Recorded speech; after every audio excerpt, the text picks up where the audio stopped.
Nah ini secara umum kalau kita mau melihat demokrasi di Indonesia. Dan setback ini ya diakui, direkognisi oleh banyak pengamat dan banyak lembaga-lembaga internasional. The Economist Intelligence Unit, bagian dari majalah The Economist, majalah yang sangat saya suka sejak dulu, itu mengatakan demokrasi Indonesia itu demokrasi yang cacat gitu, flawed democracy. Ya, jadi menurut saya soal-soal seperti ini akan menjadi iklan yang sangat negatif buat Indonesia ke depan. Nah saya tadi baca di Reuters berita mengenai kasus Karen ini, baca juga di Guardians. Jadi saya tone-nya negatif, sangat-sangat negatif. Dunia ini akan melihat loh Indonesia ini katanya mau jadi negara Indonesia emas. Kan itu membutuhkan investasi yang banyak sekali. Nah maukah investor-investor asing itu masuk ke Indonesia kalau dia membaca kasusnya Karen?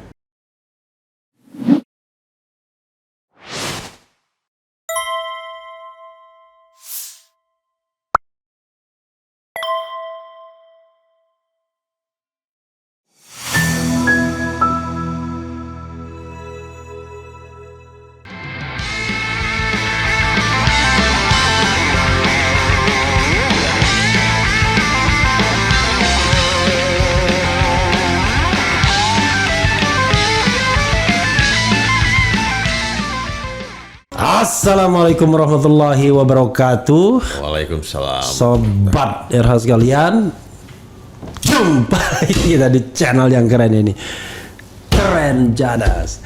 Ya Bang, saya punya tamu yang istimewa, makanya saya nggak berani pukul meja keras-keras. Biasanya saya pukul mejanya keras-keras. Ya pukul aja. Oke. Jadi kita? kata Bang Rizal Refli almarhum bilang kan, saya tidak pernah digebak kecuali oleh kamu. Tapi itu kenangan Bang ya. Saya 2,5 jam itu interview dia. Dengan Rizal Ramli. Ya, dengan Rizal Ramli ya. Waktu itu masih di situ live apa nggak, saya lupa ya. Jadi soal live dan tidak live itu soal pengetahuan. Dulu saya nggak ngerti cara live itu seperti apa ya. Nah sekarang saya udah paham, kita live Bang ya. Jadi Bang Mulya Lubis adalah orang yang harus mempertanggungjawabkan pemerintahan ini. Saya kan bukan mandataris. Mandataris ya. Jadi gini Bang, saya mau memulai dengan apa mood Abang terhadap kondisi sosial politik, even bisnis hari ini. Jadi apa yang Abang pikirkan, Abang yang rasakan. Nah dari situ kita akan mulai nanti. Oke, silakan. Ya panjang ceritanya ini. Nggak apa-apa, justru penonton Sobat Era pengen panjang. Oke, silakan Bang. Ya tapi saya ingin pendek aja. Oke. Sebab kalau saya, concern saya itu satu, hak asasi manusia. Oke. Kedua, demokrasi. Oke. Ketiga, supremasi hukum. Oke. Nah di sini persoalan politik, persoalan bisnis, persoalan pendidikan semua ada di situ. Nah dalam demokrasi kita sekarang ini, kita memang dihadapkan pada banyak sekali kemunduran-kemunduran yang luar biasa gitu. Saya tidak pernah bisa membayangkan kemunduran demokrasi kita seperti sekarang ini, sebab kalau kita bandingkan dengan zaman Orde Baru sekalipun, ya tidak separah ini gitu. Nah saya misalnya kita sama-sama sidang di MK ini. Iya. Iya. Ya, kita semua berdiskusi, berdebat mengenai putusan MK nomor 90. Iya. Loh, saya nggak ngebayangin tuh zaman dulu ada putusan semacam itu, walaupun pada zaman Soeharto tidak ada MK. Saya mau pakai kacamata itu. Saya juga tidak ngebayangin ada putusan Mahkamah Agung yang baru-baru ini dikeluarkan. Nah ini menunjukkan bahwa ya independency of judiciary itu sudah tidak ada lagi. Independency of judiciary itu mungkin ada ketika dihadapkan pada kasus-kasus yang sederhana, dihadapkan pada kasus-kasus orang kecil. Tapi ketika berhadapan dengan kasus-kasus atau persoalan-persoalan hukum orang besar yang punya kuasa, yang punya uang, independency of judiciary itu praktis tidak berfungsi. Nah ini yang sangat-sangat kasat mata bisa dilihat, dan menurut saya pengaruhnya terhadap demokrasi sangat signifikan. Oke. Jadi apakah partai politik memiliki kebebasan sebagai partai politik? Ya, apakah pemilu dilaksanakan dengan satu sistem yang langsung, umum, bebas, ya, rahasia, jujur dan adil? Ya menurut saya enggak. Kita punya pengalaman dan punya bacaan sendiri terhadap pemilu yang kita adakan kemarin. Ya, memang sudah disahkan oleh KPU. Ya, putusan MK sudah dibuat. Tapi saya tetap punya catatan yang banyak sekali dalam kepala saya bahwa banyak sekali yang salah ya dalam penerapan demokrasi, dalam penerapan pemilu dan pilpres itu. Nah ini secara umum kalau kita mau melihat demokrasi di Indonesia dan setback ini ya diakui, direkognisi oleh banyak pengamat dan banyak lembaga-lembaga internasional. The Economist Intelligence Unit, bagian dari majalah The Economist, majalah yang sangat saya suka gitu, sejak dulu, itu mengatakan demokrasi Indonesia itu demokrasi yang cacat gitu, flawed democracy. Jadi kita tuh pernah sebenarnya dalam status yang lebih baik dari itu. Ya bukan negara dengan demokrasi cacat, tapi itu semua hancur. Nah, Freedom House juga membuat kesimpulan yang sama. Dan kalau kita melihat berita-berita di New York Times, di The Economist, ya, di Guardian, demokrasi Indonesia itu sudah menjadi tontonan yang buat mereka ya tidak ada yang menarik sama sekali, gitu. Tidak ada yang lucu sama sekali. Ini aneh gitu. We are coming from the bad democracy to worse democracy. Ini yang terjadi pada kita. Nah, kalau demokrasinya seperti ini, ya sulit untuk bisa punya pembangunan ekonomi yang stabil, pembangunan ekonomi yang memberikan kesempatan yang sama kepada publik, punya pembangunan ekonomi yang meneteskan keadilan. Ya, nggak mungkin ada tetesan keadilan dari pembangunan ekonomi dalam keadaan demokrasi yang seperti ini. Nah, rakyat di Papua masih ada yang kelaparan, ya di Yahukimo misalnya. Nah, kalau kita punya demokrasi, kita punya kebebasan pers. Nah, kebebasan pers itu bisa memberitakan kelaparan misalnya, bisa memberitakan penindasan apa adanya ya. Apa adanya. Tapi ketika kebebasan pers itu tidak ya seperti yang kita harapkan, ya dia tidak berfungsi. Nah, ini juga terjadi pada kasus-kasus bisnis. Kriminalisasi bisnis itu terjadi. Nah, saya baru saja kemarin ikut menghadiri sidang Karen Agustiawan. Oke. Ya. Oh, dia disidang lagi ya? Ya, mantan dirut Pertamina yang dihukum 9 tahun penjara. Ini sidang PK-nya? Bukan, sidang di Pengadilan Negeri Jakarta Pusat. Oh, sidang lagi dia ya? Kan lagi, untuk kasus yang kedua. Nah, saya tuh membaca berkas-berkasnya, saya merasa bahwa ini kasus perdata gitu. Kasus perdata kok bisa dikriminalkan gitu. Nah, dia itu memang dirut Pertamina menandatangani kontrak tahun 2013 dan 2014 untuk pembelian LNG dari Corpus Christi. Nah, kontrak itu sudah diganti pada tahun 2015 ketika dia tidak lagi menjabat sebagai direktur utama Pertamina. Nah, jadi ada kontrak 2015. Nah, seharusnya kontrak yang 2013 dan 14 itu udah selesai dong, tidak berlaku lagi karena kontrak itu sudah diganti, superseded. Ya, superseded by 2015 SPA contract. Oke. Nah, dia diadili untuk kontrak yang sebetulnya sudah tidak berlaku lagi. Nah, menurut saya ini salah gitu. Kalaupun diadili, itu persoalan perdata, bukan persoalan pidana. Tapi kriminalisasi terhadap putusan-putusan atau kebijakan-kebijakan perusahaan itu membuat orang tidak berani membuat keputusan. Siapa yang mau berani membuat keputusan kalau dia akan dikriminalisasi? Ya, jadi menurut saya soal-soal seperti ini akan menjadi iklan yang sangat negatif buat Indonesia ke depan. Nah, saya tadi baca di Reuters ya, berita mengenai kasus Karen ini. Ya, baca juga di Guardians. Ya, jadi saya tone-nya negatif. Sangat negatif. Saya melihat ya dunia ini akan melihat loh, Indonesia ini katanya mau jadi negara tahun 2045. Indonesia emas. Kan itu membutuhkan investasi yang banyak sekali. Nah, maukah investor-investor asing itu masuk ke Indonesia kalau dia membaca kasusnya Karen? Ya, dia kan mungkin membayangkan, pada satu waktu saya akan dikriminalkan juga dong kalau buat putusan yang salah. Bisnis itu kan bisa untung bisa rugi. Keputusan-keputusan korporasi yang dibuat oleh perusahaan yang ditandatangani oleh presiden sejauh dia sudah disetujui oleh board of directors dan board of commissioners, itu tidak melawan hukum, itu sesuai dengan aturan korporasi, nggak bisa dipidanakan. Kecuali ada niat jahat di situ. Kecuali ada niat jahat. Dan kalau dia dituduh korupsi, apakah dia memang memperkaya dirinya sendiri? Ya, itu kan mesti dibuktikan dan saya tidak melihat, tidak melihat hal itu terjadi pada kasus Karen.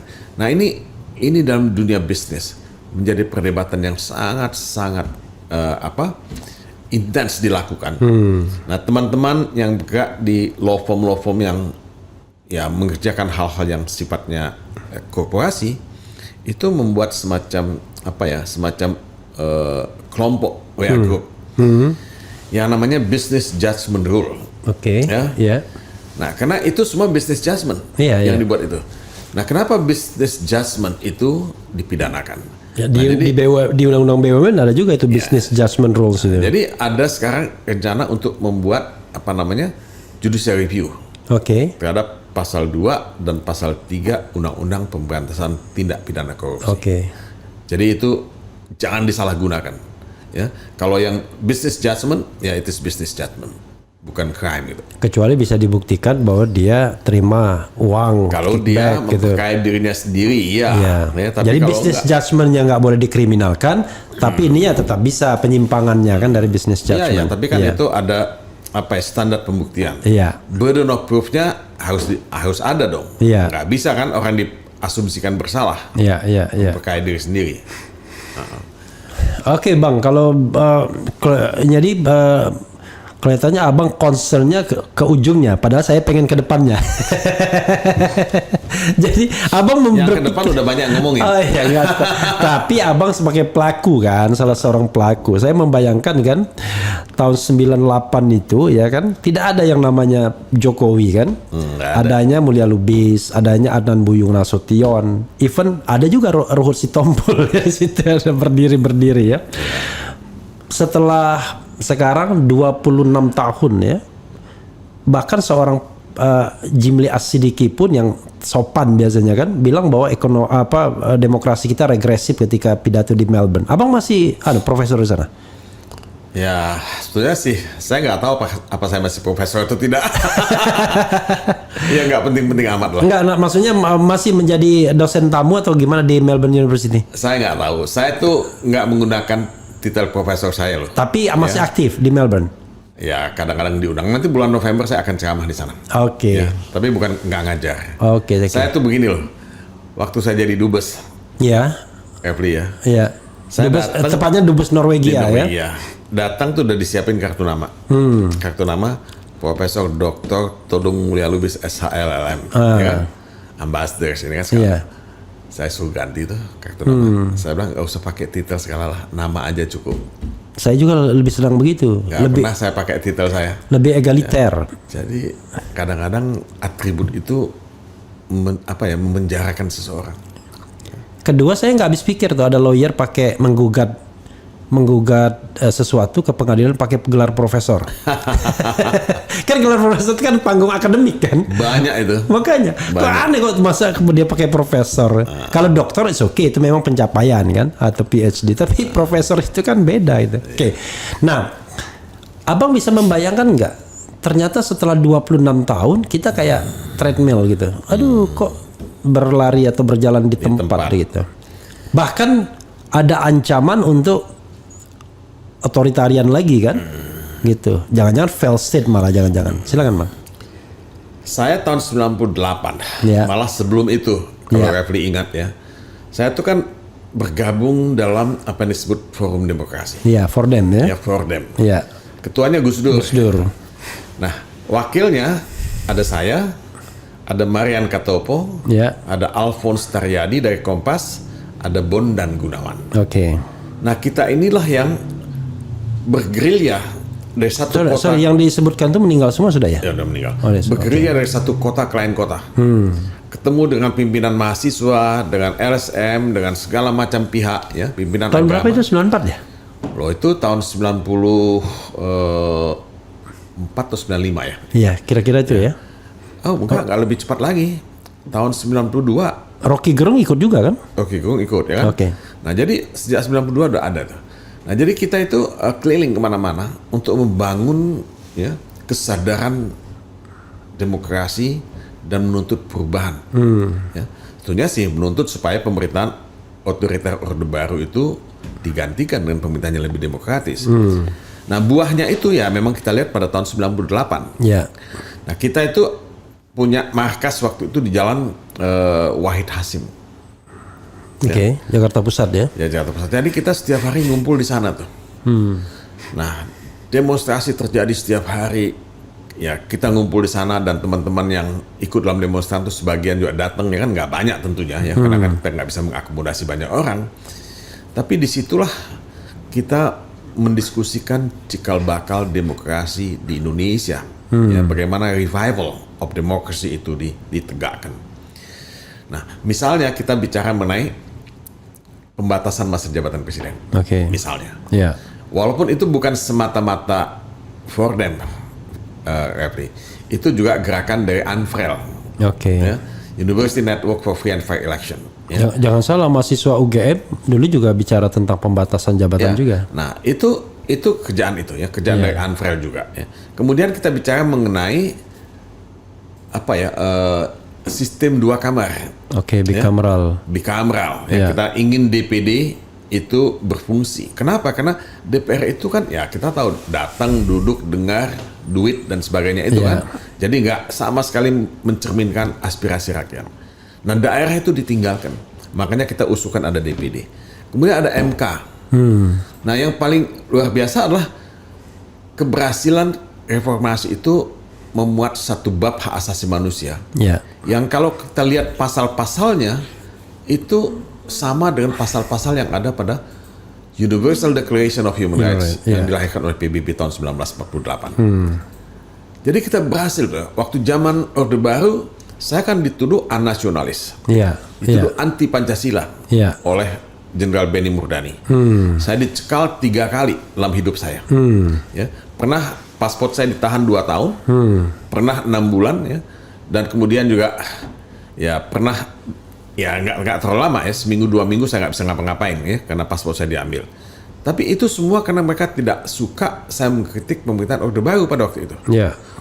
Saya berkali-kali seminar di luar negeri waktu saya masih muda ya, ya saya nggak segan-segan ya pulang saya dipanggil oleh Bakin, ditanya ya kan, kamu ngomong apa di sana? Waktu itu masih LBH. Masih LBH. Kamu bicara apa di sana? Ya udah, saya jelaskan aja apa adanya. Nah satu hari, Bung Refli, ini saya ingat sekitar tahun 85, ya, saya dipanggil oleh Menteri Kehakiman, ya, Pak Ismail Saleh. Dia panggil saya datang pagi-pagi ngobrol sama dia. Pak Mulya ini kan advokat, ya, juga dosen, iya Serong. Tapi Pak Mulya kan sebagai dosen. Sorry Bang, ini untuk mengingatkan ke Sobat Era, 85 itu usia Abang berapa? 85, waduh, tahun berapa ya? Tahun 49 Abang lahir. 49. 50, 85, 36. 36. Oh masih muda sekali. Oke, 36 tahun. Saya dipanggil oleh Menteri Kehakiman, tanya, Anda sebagai dosen kan tidak boleh merangkap sebagai advokat. Saya bilang pada dia, Pak Menteri, banyak dosen fakultas kedokteran punya praktek dokter.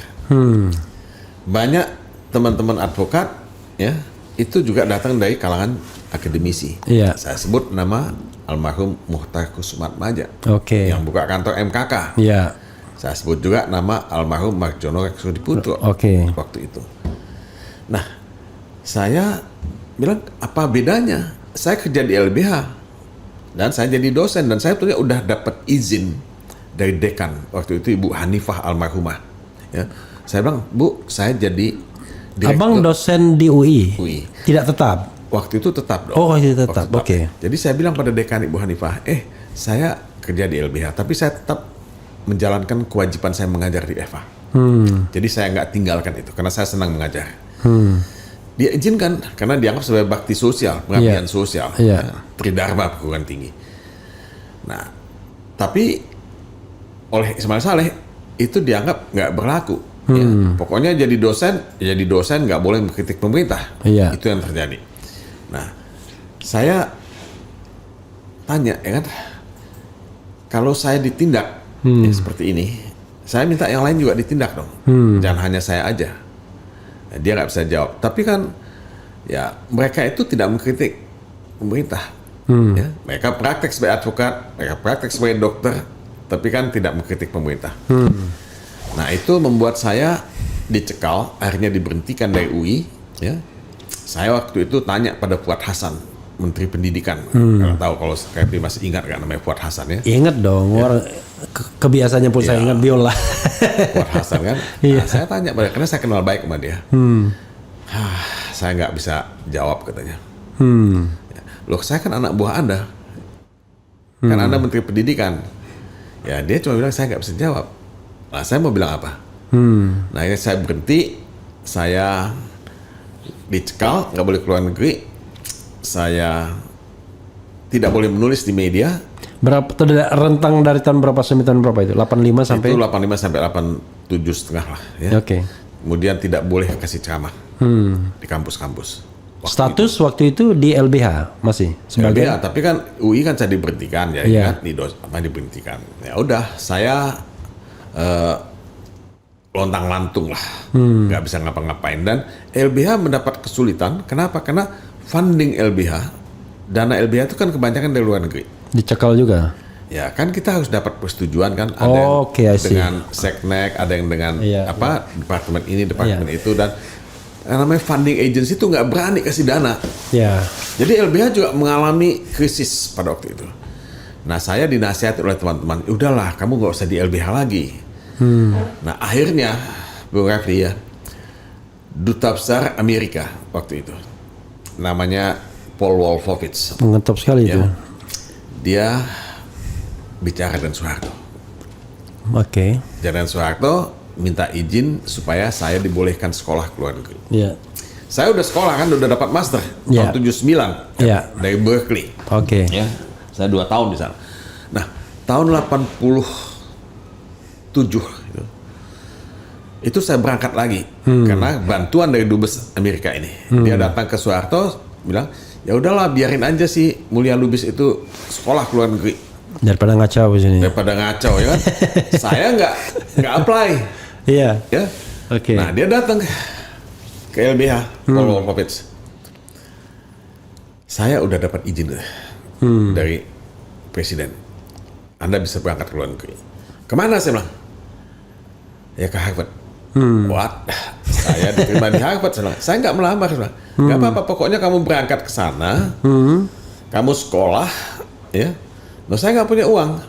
Ya ada uang katanya, nanti kamu ada beasiswa katanya. Jadi saya masuk di Harvard. Beasiswa yang saya dapat dari Ford Foundation. Tapi saya tidak registered sebagai mahasiswa reguler. Saya sebagai special student. Pokoknya mau ngapain pun terserah. Pokoknya saya boleh ikut kuliah, boleh nggak? Boleh nulis, boleh nggak? Nah, saya ikut kuliah. Ikut kuliah. Saya. Tapi non degree berarti? Non degree. Saya lulus semua kuliah. Nah, saya nulis paper. Nah, pada akhir setelah 2 semester kan kita dapat LLM tuh. Saya waktu itu datang ke dekannya setelah 2 semester. Saya bilang, Pak Dekan, saya ambil semua kelas yang saya suka. Dan kalau jumlah kreditnya dihitung, air hangat ya? Atau biasa aja jumlah kreditnya itu lebih dari cukup, saya bilang. Dan saya juga menulis paper itu semacam tesis lah ya. Nah, masa saya nggak berhak dapat LLM? Kemudian malah LLM itu kadang-kadang nggak bikin tesis kadang-kadang. Jadi dia cek tuh di filenya di komputernya dia.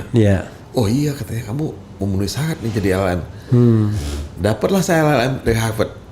By accident. By accident. Bukan karena saya apply. Tapi jangan anggap enteng.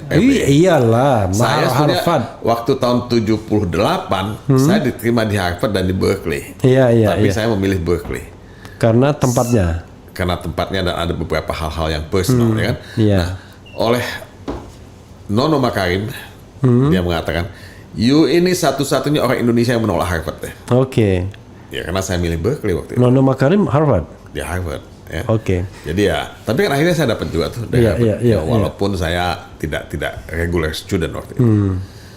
Nah, itu salah satu kejadian karena saya terlalu banyak mengkritik pemerintah Indonesia pada zaman itu. Ini kalau Anda bicara mengenai hulu kan? Iya. Kita dari hulu nih.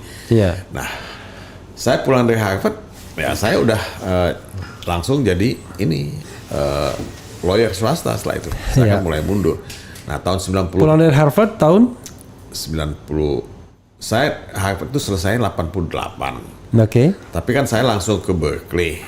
Kenapa? Karena saya ambil PhD di Berkeley. Jadi saya tahun 91 pulang, 92 tuh ada Fordham. Nah, jadi saya masuknya di situ tuh. Iya. Ya, panjang ceritanya. Kalau mau diceritain lebih jauh, tapi ya memang akhirnya kita terjun kembali. Saya waktu itu pulang pengennya ya udahlah, saya kerja law firm aja. Iya. Tapi saya kan pernah interview Abang masih di LBH waktu itu tahun 91 saya interview Abang. Ya, saya kan masih sebagai Dewan Pembina. Oke. Artinya masih datang. Masih. Sekarang juga masih Dewan Pembina di LBH. Saya belum nggak pernah berhenti Dewan Pembina. Siapa sih ketua YLBH sekarang? Nggak tahu saya. Nur Sahbani. Kaca Sungkana. Ketua Dewan Pembina maksudnya. Ketua YLBH ini Kalau maksudnya. Ketua Dewan Pengurus Muhammad Isnur. Iya Muhammad Isnur ya. Isnur. Saya. Kok kecil ini gelasnya? Nggak apa-apa. Aku minum dari botol juga nggak apa-apa. Dasar kalian nggak paham betul-betul laki-laki Allahu Akbar ya kan? Itu tuh cangkir teh itu tuh bukan cangkir. Nggak apa-apa, tenang aja. Putih. Oke, that's okay. Oke. Kan tadi kan saya tanyakan kan setelah perjuangan panjang di reformasi itu ya, puncaknya tahun 98, di Orde Baru. Sekarang kita kan menikmati buah reformasi awal-awal ya kan. Iya. Tapi 10 setelah tahun pertama. masa kita balik lagi, setback lagi. Tadi Abang pakai teori mengatakan bahwa kalau tidak ada demokrasi maka investor nggak mau datang. Tapi kan keyakinan Luhut Binsar nggak begitu. Keyakinan Jokowi nggak begitu kan. Dia bilang kalau banyak demo, banyak protes ya, banyak panggung demokrasi, investor nggak mau datang. Ya, mana yang ingin saya Abang sampaikan itu? Ya ada dua hal ya. Kalau kita lihat pengalaman negara-negara lain, negara yang otoriter, ya, negara yang tidak demokratis, termasuk Vietnam misalnya, memang mampu mendatangkan investor yang cukup banyak. Karena semuanya dijamin. Iya. Kepastian hukumnya ada, dalam artian dari atas diinstruksikan.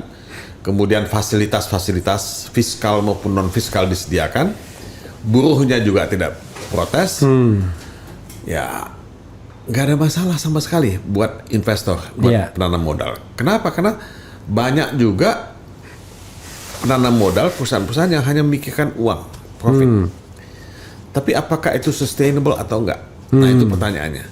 Nah saya merasa bahwa kalau kita mau bicara mengenai pembangunan ekonomi yang sustainable, mesti ada demokrasi, mesti ada kepastian hukum, mesti ada hak asasi manusia. Karena itu yang menjamin kelanggengan pembangunan itu. Orang kemudian akan bilang, contohnya apa? Siapa? Negara mana misalnya? Banyak Eropa itu kan semua demokratis. Iya. Kalau mau ngomong begitu. Iya. Nah kalau kita mau bandingkan gini aja dah. Apakah Cina sebagai model itu lebih baik ketimbang India? Cina juga pernah punya pertumbuhan ekonomi 10%, 12%. Yeah. Pemerintahnya jelas otoriter. Dan investasi masuk. Kenapa? Karena pasarnya besar segala macam. Nah, India baru sekarang ada pertumbuhan 7%, 8%. Tapi sebelumnya kan di bawah itu. Iya. Nah, tapi India punya demokrasi gitu. Iya. Nah, kalau saya suruh milih ya, ini time bomb gitu Cina. Ini bom waktu yang setiap saat bisa meledak, dan apa yang terjadi di Uni Soviet pecah belah jadi beberapa negara, itu bisa terjadi di Cina. Di Cina. Oke. Ya, saya nggak tahu kapan itu akan terjadi, tapi kemungkinan itu tidak tertutup, itu akan kejadian. Tapi India dengan demokrasi yang begitu berfungsi, fungsional, walaupun ada kelemahan, dia ya lebih solid sebagai nation, sebagai bangsa. Dan menurut saya investor yang masuk ke sana, dan sekarang mulai banyak investor masuk ke sana, dia akan lebih langgeng, akan lebih sustainable karena demokrasi menyediakan check and balance, demokrasi menyediakan kontrol sosial, dan kebetulan tradisi independence of judiciary-nya juga kuat di sana. Ya menurut saya India akan lebih maju, dan sekarang ini pertumbuhan ekonomi India itu relatif lebih baik ketimbang pertumbuhan ekonomi di Cina. Cina berapa persen sekarang? Cina itu nggak sampai 8%. Oke. Ya, 5% atau 4% sekarang. Oke. Nah, nanti katanya akan turun jadi 3%. Ya, tapi karena udah size-nya udah gede. ya, karena size-nya gede, cake-nya gede, ya 3% nggak kecil itu. Iya. Nah, tapi kan di bawah angka 12% atau 10% yang selalu mereka bangga-banggakan sebelumnya. Walaupun India ada juga problem-problem problem etnik, problem kasta, diskriminasi agama ya kan. Ya, pasti. Ada inherent di dalamnya gitu kan, ada stratifikasi masyarakat dan lain sebagainya. Ya, tapi di mana ada demokrasi sempurna? Iya.